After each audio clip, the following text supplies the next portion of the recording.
Steve Valent, bonjour. Bonjour. Vous êtes champion du monde de boxe thaï, champion intercontinental de boxe thaï dans différentes fédérations, champion du monde de kickboxing et récent champion d'Europe de K1. Est-ce qu'avec un tel palmarès, du coup, ce titre de champion d'Europe, il a une saveur particulière encore? Un titre, il a toujours une saveur particulière. Ça fait toujours plaisir de remporter une ceinture parce qu'on boxe pour ça. On commence quand on est petit, on rêve toujours de ceinture, donc voilà, ça fait toujours plaisir. Boxe thaï, kickboxing, on voit un petit peu ce que ça présente. Le K1, c'est un dérivé, c'est quoi les spécificités? Le K1, c'est un dérivé et c'est ce qui est au niveau international en train de monter le plus. Donc, si vous voulez, c'est du kickboxing avec les coups de genoux directs. Quand on a des titres comme vous, de champion du monde, champion d'Europe, des ceintures de champion, est-ce qu'on a l'impression que les sports de combat en France sont reconnus à leur juste valeur par rapport à d'autres pays notamment? Malheureusement non, hein, par rapport au travail qui est fourni, c'est pas reconnu à sa juste valeur.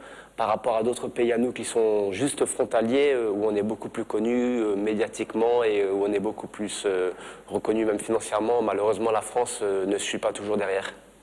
Est-ce que du coup on vit de la boxe thaï quand on a un palmarès comme le vôtre, quand on fait partie des meilleurs boxeurs européens et tout près des meilleurs mondiaux? Il faut boxer régulièrement.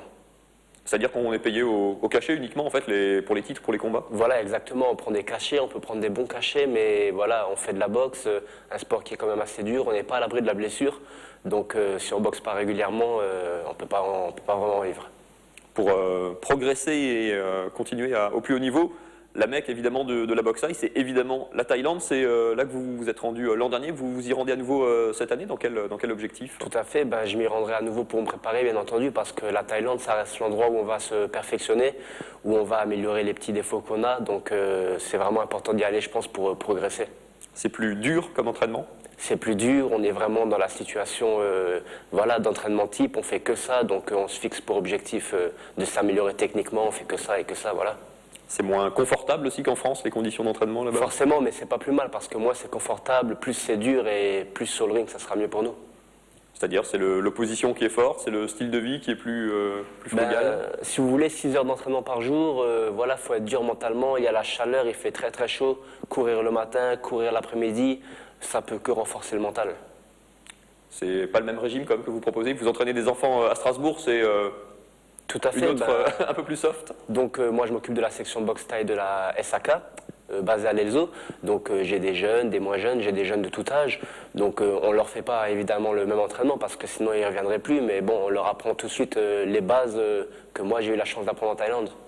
Comment on peut attirer des jeunes comme ça, des enfants ou des adolescents vers les sports de combat sans faire peur aux mamans? Qu'est-ce qu'on peut leur dire? Moi, ce que je voudrais leur dire avant tout, c'est que la boxe thaï, c'est un art martial et c'est un mode de vie. C'est pas uniquement se taper dessus.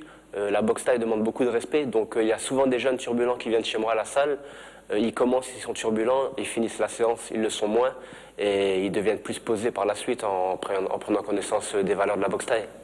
Quelles sont ces valeurs justement, enfin en dehors du côté sportif et physique, Avant tout, il y a le respect des règles et ça demande une grande hygiène de vie.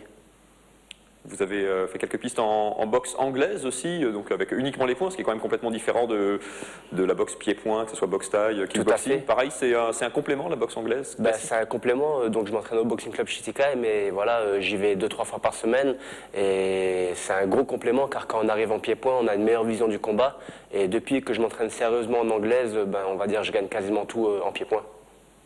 C'est pareil, on peut avoir des objectifs à votre âge, 28 ans, si je ne dis pas de bêtises. On peut avoir des objectifs en boxe anglaise ou ça reste un entraînement? Je pourrais en avoir, mais je ne vais pas chercher à en avoir car voilà, le pied-point, ça reste ma passion avant tout. S'il y a des combats à faire, je les ferai, mais avant tout, je veux vraiment progresser pour être plus fort en pied-point. Jusqu'où Steve Valent peut aller en termes de titres mondiaux et intercontinentaux dans les différentes fédérations de boxe thaï? Si vous voulez, au niveau des titres, j'ai quasiment tout gagné. J'ai plus rien à prouver. Des ceintures, j'en ai plein à la maison, j'ai même plus de place.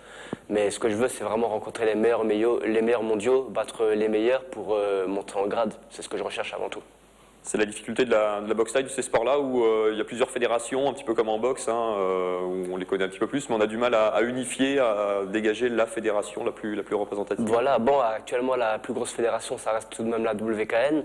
C'est vrai qu'il y a plein de fédérations, je suis titré dans 4 fédérations différentes.